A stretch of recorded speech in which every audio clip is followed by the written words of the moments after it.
자, 우리 계시록이 지금 22장까지, 1장부터 22장까지인데 그 중에 오늘 12장으로 돌아갑니다. 12장이면 이제 어떻게 됐죠? 반환점을 지났어요. 11장까지 마무리가 되었고 이제 12장으로 돌아가는데, 이 12장의 상황은 일단 여러분들이 제가 계속 강조해서 말씀을 드렸지만 7 인의 재앙이 펼쳐졌고요. 그 다음에 7 나팔 중에서도 6번째 나팔을 부은 상태입니다. 그러니까 이제 마지막 7번째 나팔을 앞두고 있는 상태예요. 7번째 나팔이 불 때는 7 대접이 재앙이 떨어지므로 적그리스도가 이제 완전 멸망하게 되는데, 그 이전에 약간 좀 하울링이 있네요. 네. 그 이전에 지금 마지막 적그리스도의 이 철권 통치가, 적그리스도의 철권 통치가 아주 최고조로 이르는 그 시대에 적그리스도는 교회를 이제 핍박하려고 하는, 교회가 남아있는 거거든요. 자, 그 Great Tribulation, 대환란을 교회는 통과한다고 말씀을 드렸죠. 자, 한번 해봅시다. 교회는 대환란을 통과한다.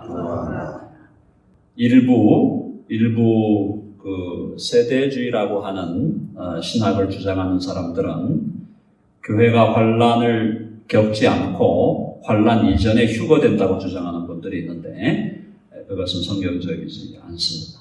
교회는 환란을 통과하면서 그 통과하는 과정에서 하나님의 놀라운 보호하심을 입는다라고 그렇게 기억하시면 되겠어요. 자, 이 상황에서 교회가 지금 적그리스도가 세계를 지배하는 이 시대에 적그리스도는 교회를 핍박하기 위해서 사력을 다하죠. 사력을 다하는데 그 적그리스도의 배후에는 누가 있는 거죠? 적그리스도 배후에 사탄이 있는 겁니다. 그러니까 사탄과 적그리스도와 그 다음에 거짓 선지자가 악의, 이건 전문 용어입니다. 한번 따라해 보세요. 악의 짝퉁 세 마리. 전문 용어죠? 네. 자, 악의 짝퉁 세 마리라는 건 뭐냐면 하나님의 삼위일체를 짝퉁, 이미테이트 하는 거예요. 그래서 이미테이션을 만든 거예요.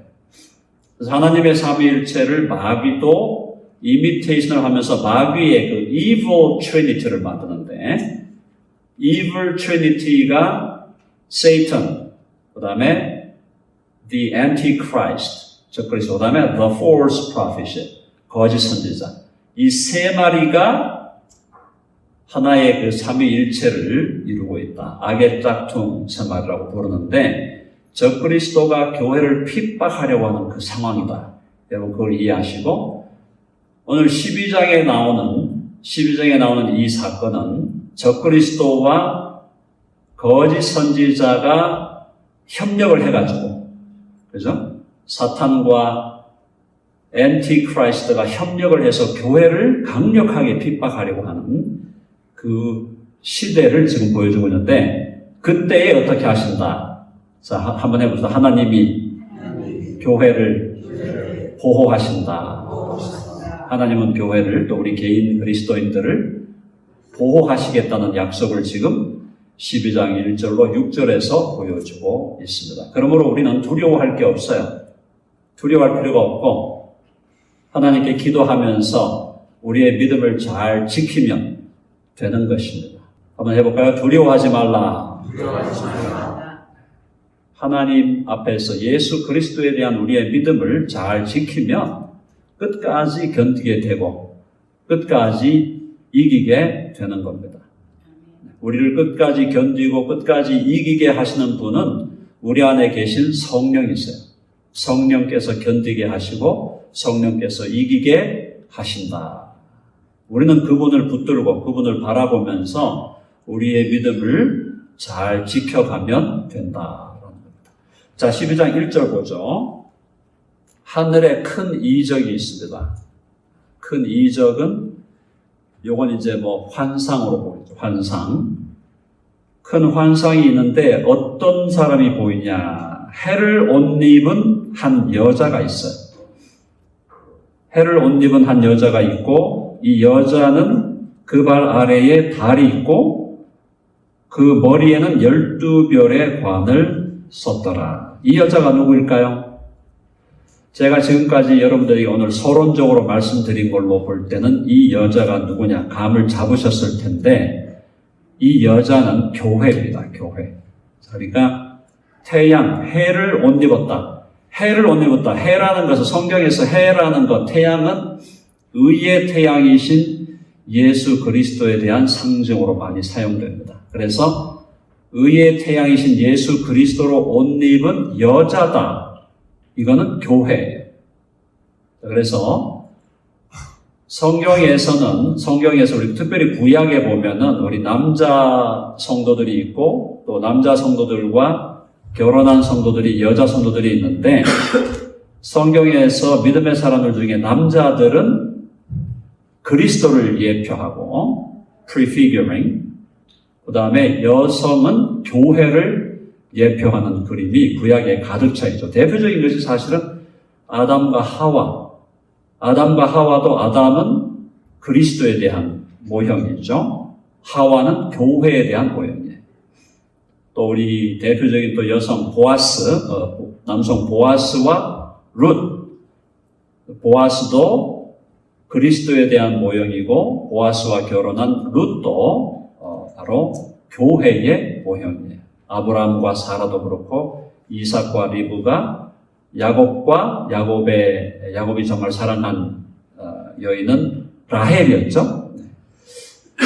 자, 그것이 이제 구약 속에 면면이 이어져 오는 거기 때문에 이것이 오늘 이 계시록에도 항상 교회는 신랑 되신 그리스도와 함께 결혼한 여성으로 비유가 많이 되고 있습니다. 그래서 여기서 말하는 이 여자, 이 해를 옷 입은 한 여자, 이 여자는 교회다.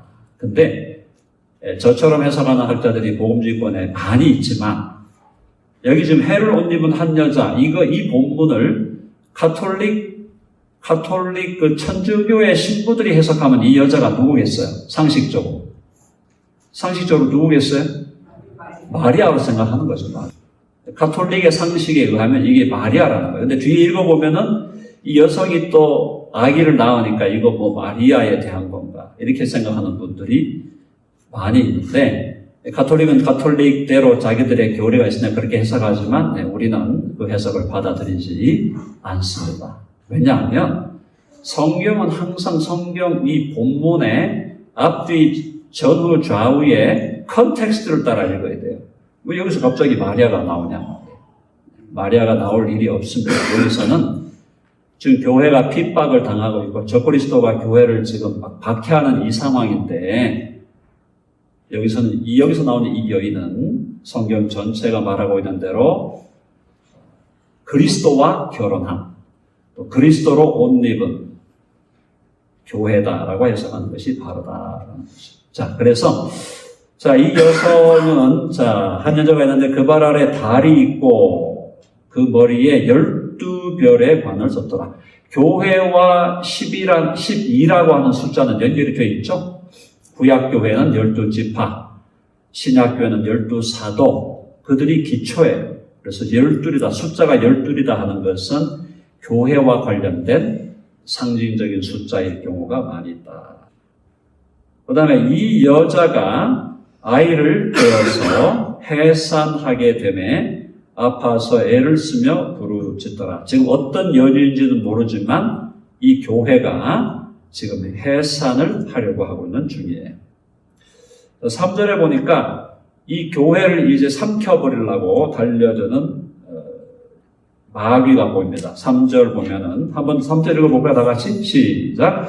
하늘에 또 다른 이적이 보이니 보라 한 큰 붉은 용이 있어 머리가 7이요 뿔이 10이라 그 여러 머리에 7 왕관이 있는데 자, 이걸 느낌이 좀 거시기 하죠. 네. 큰 놈인데 붉은 용이에요. 붉은 용 하면은 일반 세상에서는 차이나, 중국을 생각합니다. 그래서 이제 이걸 또 뭐 중국어로 막 해석하려고 하는 분들이 있어요. 그렇지 않아요. 성경을 잘, 컨텍스트를 통해서 잘 보셔야 돼요. 여기서 지금 이 큰 용은 누굴까요? 큰 붉은 용? 요건 마귀예요, 마귀. 사탄. 사탄과 마귀에 대해서 성경은 뱀으로 묘사하기도 하고, 때로는 용으로 묘사하기도 합니다. 여기 지금 뒤에 나가면 나오죠. 우리 그 다음에 나오는데, 이 뱀과 용에 대해서 조금 더 자세히 나중에 다음 주에 또 설명드리기로 하고, 어쨌든 이 큰 붉은 용이 마귀 사탄이에요. 자, 이 큰 붉은 용이 있어 머리가 7이요. 머리가 7이다. 강력한 권세가 있다 이 말이죠. 그 다음에 뿔이 10이다. 뿔도 권세를 얘기해요. 뿔이 10이요. 그 여러 머리에 7 왕관이 있다. 마귀의 권세가 상당히 세다. 그 얘기를 해주고 있는 겁니다. 그래서 권력과 힘이 세죠. 마귀가 물론 우리 하나님의 성경적인 관점에서도 기독교 세계관의 관점에서 마귀는 하나님의 통치하에 있습니다. 마귀가 뭐 지멋대로 움직이는 게 아니죠. 마귀도 하나님이 통치하시고 하나님이 허락하시는 한계 내에서 움직이는 거예요. 그러나 마귀는 나름대로 강력한 능력을 갖고 있는 존재죠. 자, 그래서 이 큰 붉은 용이 있어 머리가 7이요 뿔이 10이라. 그 여러 머리에 7 왕관이 있는데, 자, 이 꼬리로 마귀의 이 용의 꼬리가 얼마나 힘이 세겠어요? 자, 그 꼬리가 하늘의 별 3분의 1을 끌어다가 땅에 던지더라 이렇게 되어 있어. 하늘의 별 3분의 1, 이 하늘에 있는 별을 끌어가지고 땅에 던진다. 이게 무슨 뜻일까? 여러 가지 해석이 가능하지만 여기서는 제가 택하는 해석은 별 3분의 1은 하늘에 있는 별 3분의 1은 교회를 인도하는 지도자들이다. 이렇게 제가 해석을 해봅니다.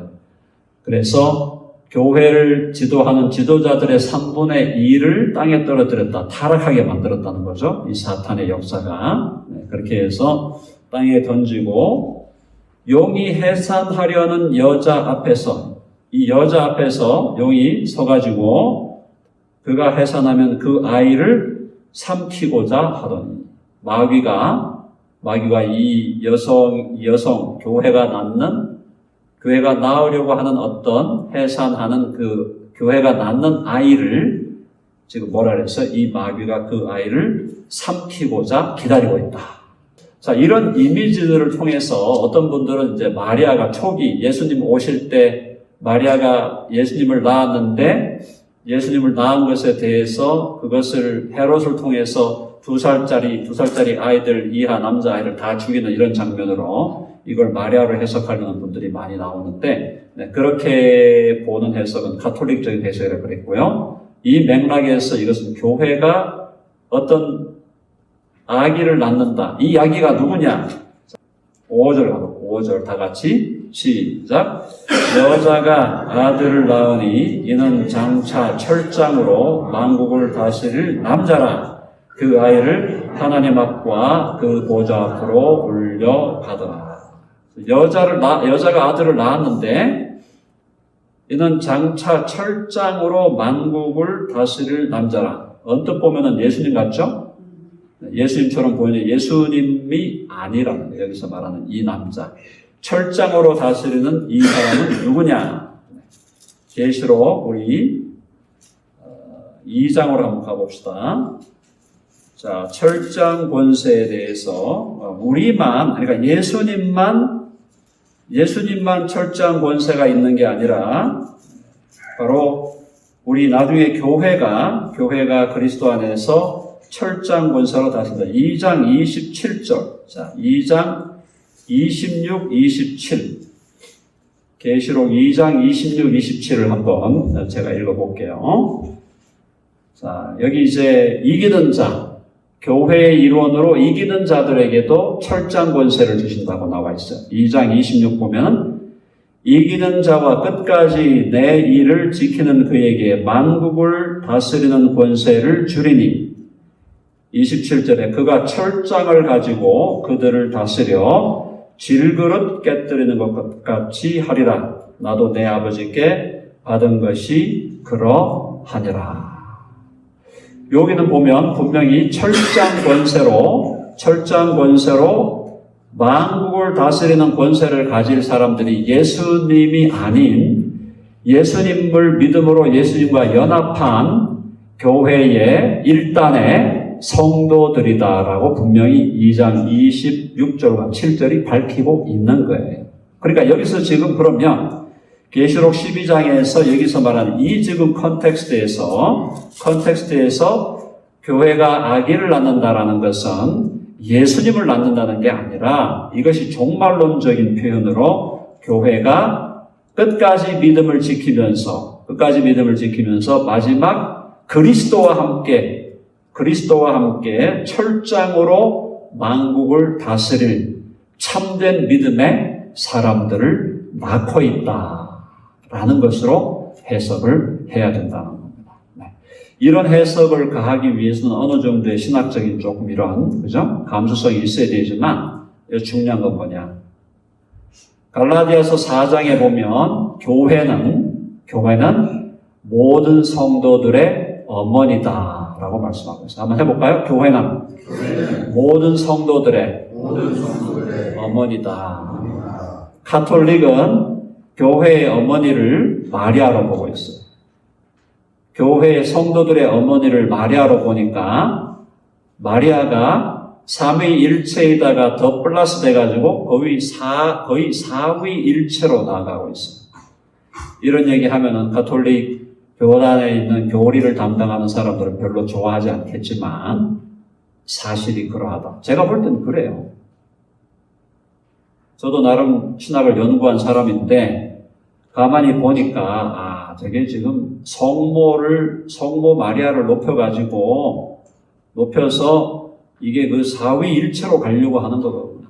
삼위일체를 나중에 사위일체로 바꾸려고 하진 않겠죠. 그걸 바꾸는 순간 진짜 자기들이 이단이라는 것을 증명하는 거니까 그렇게까지 바꾸려고 하진 않겠지만 그러나 실제적으로 가톨릭에 빠진 사람들의 생각 속에는 성모 마리아가 하나님 아버지나 성자 예수나 성령 보혜사나 급이 비슷한 급이에요. 실제적으로.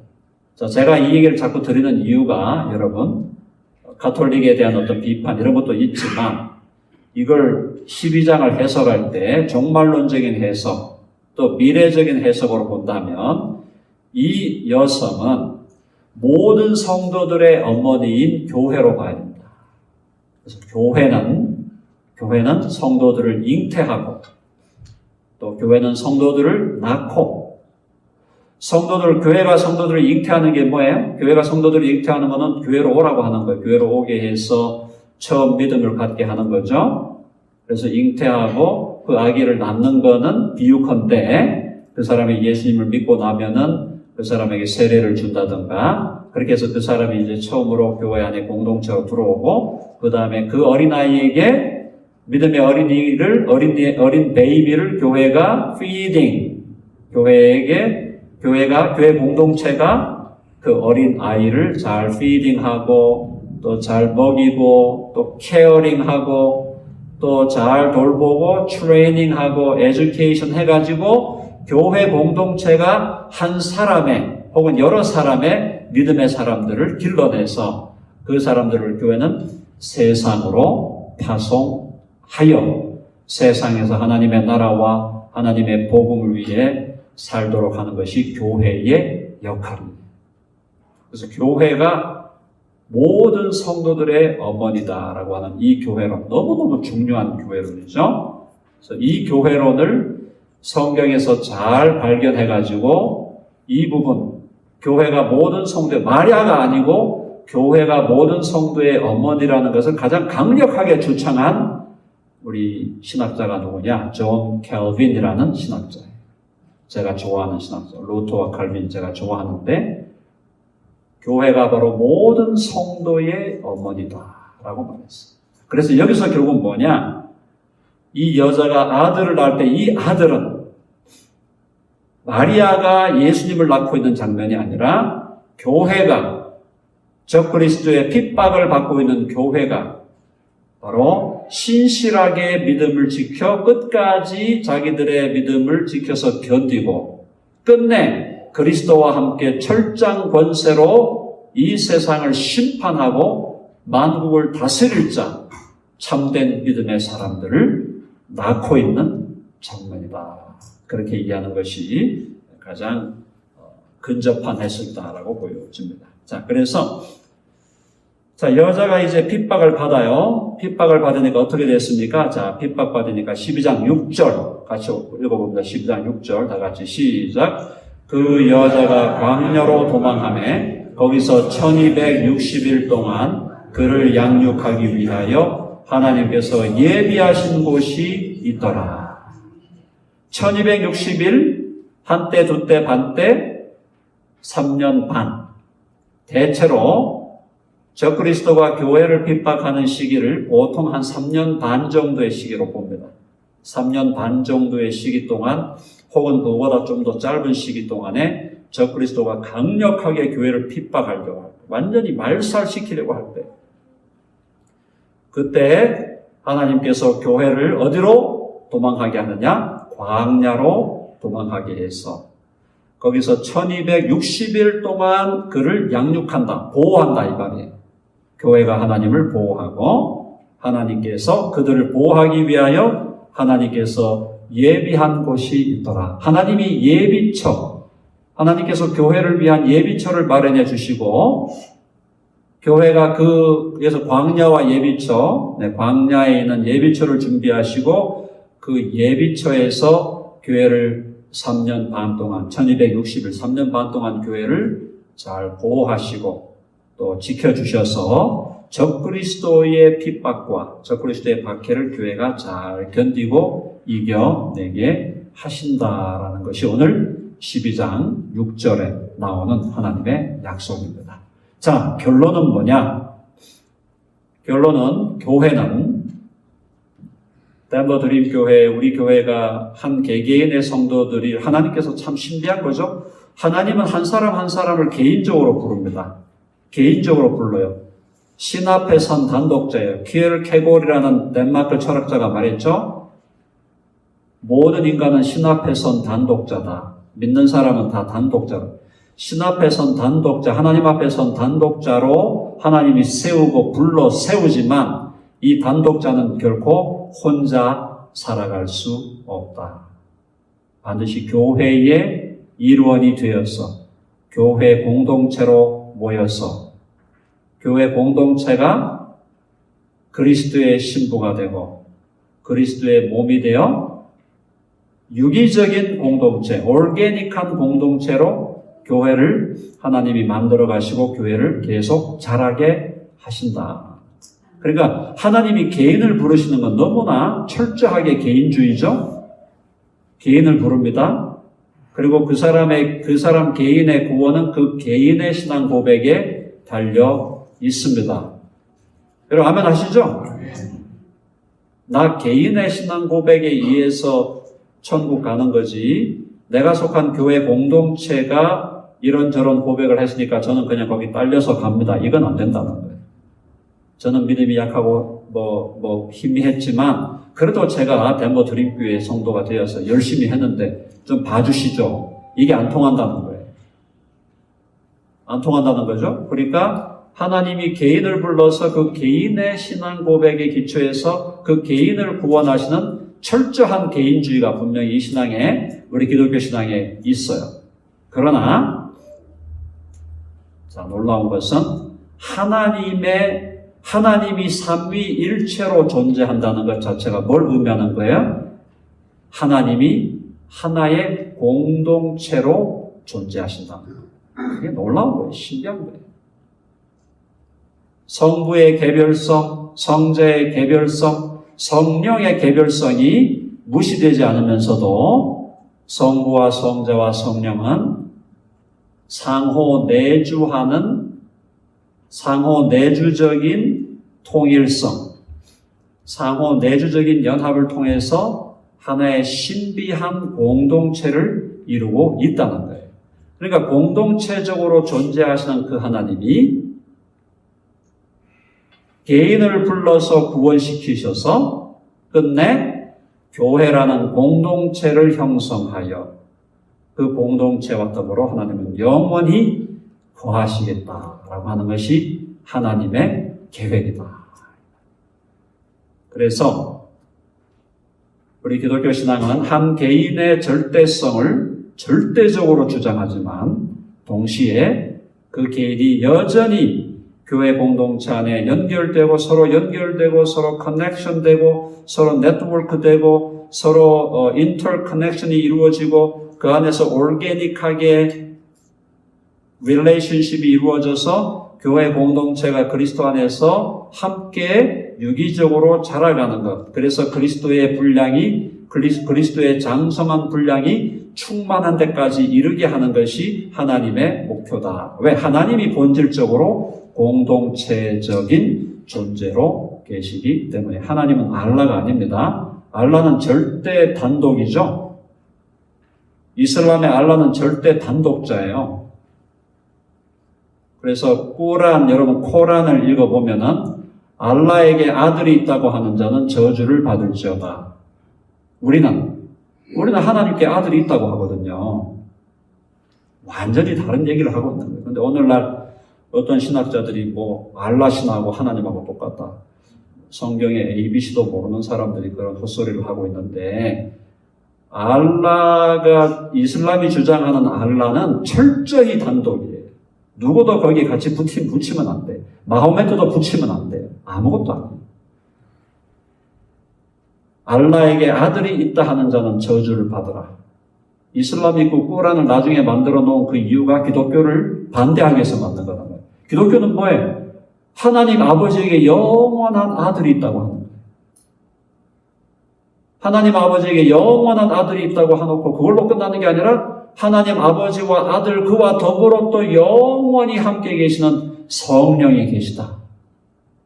분명히 세 위격이 있지만 한 분 하나님으로 하나의 mutually indwelling communion, 상호 내주하는 연합적인 공동체를 이루고 있는 것이 우리 하나님이다. 그래서 교회 공동체가 그렇게 중요한 겁니다.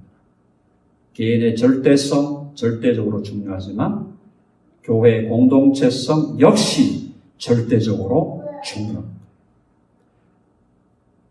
여러분 이 부분에 대해서 깊이 생각하시기 바라고, 두 번째 오늘 교훈은 뭐냐면 이 여성은 아기를 낳느라고 해산의 고통을 하고 있어요. 아기를 낳느라고 해산의 고통을 하는데, 자, 이걸 영적으로 풀어준 거죠. 생물학적으로 어떤 여성 어머니가 아기를 낳는 거, 결혼을 해서 아기를 낳을 수도 있고 못 낳을 수도 있고, 그것은 전적으로 하나님의 선물인데, 교회가 모든 성도의 어머니로서 교회는 반드시 아기를 낳아야 된다. 아기를 낳기 위해서는 고통이 따른다. 자, 그러면 교회 공동체가 아기를 낳는다는 게 뭐냐?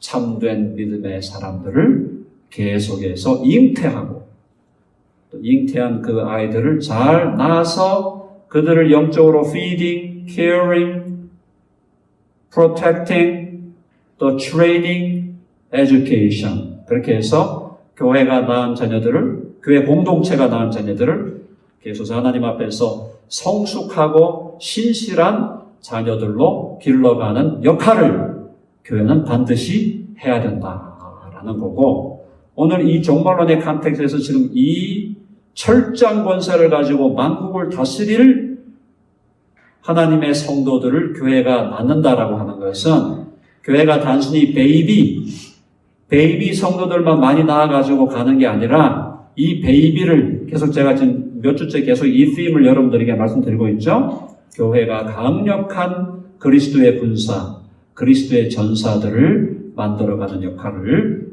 교회는 쉬지 않고 감당해 가야 된다는 것입니다.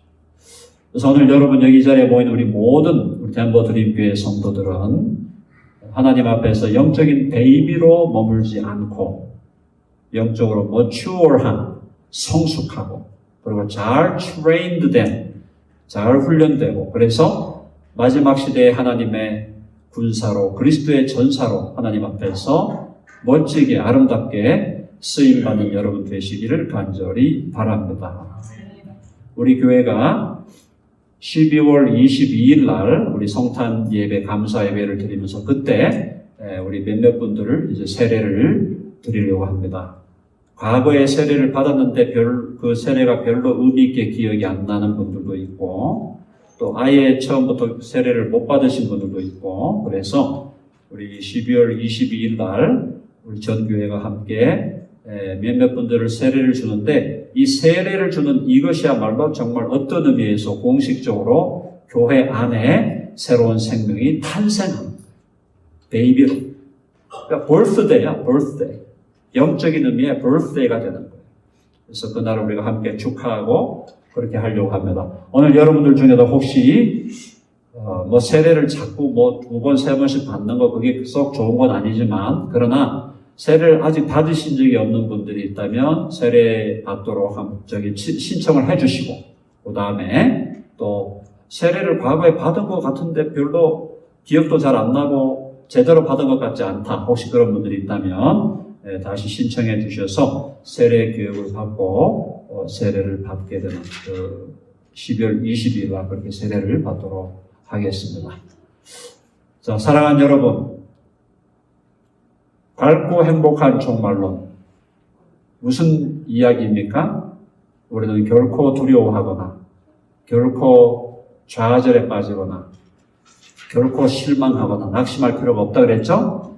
하나님이 교회를 끝까지 지키신다. 왜? 교회는 하나님의 아들의 공동체고, 하나님의 자녀들의 공동체고, 또 예수 그리스도의 신부의 공동체이기 때문에 하나님은 교회를 끝까지 지킨다. 물론 교회가 박해와 핍박을 2000년 역사 동안 계속 박해를 당하고 핍박을 당해왔지만 교회는 살아남았고, 마지막 날에 저 그리스도가 교회를 아무리 핍박하고 박해하려고 노력한다 할지라도 교회는 하나님께서 반드시 지키셔서 끝내 이기고 승리하게 하실 줄로 믿습니다.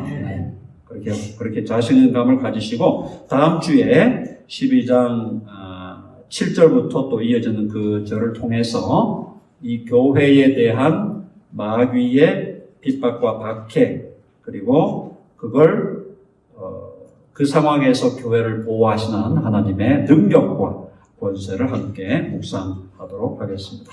자, 오늘 설교는 이것으로 마무리하고요. 일단 우리 옆에 있는 분들 우리 바라보면서 교회는 성도들의 어머니입니다. 한번 나눠보세요. 네. 교회는 성도들의 어머니입니다. 교회가 공동체가 어머니라는 너무너무 중요한 얘기. 마리아가 아닙니다. 마리아가 어머니라고 하면 안 돼. 교회 공동체가 성도들을 잉태하고 낳아서 기르고 훈련시키는 주체가 된다는 거 꼭 기억하시고, 우리 덴버 드림 교회가 거룩한 어머니로, 영적인 어머니의 공동체로 계속 자라게 되기를 간절히 바랍니다.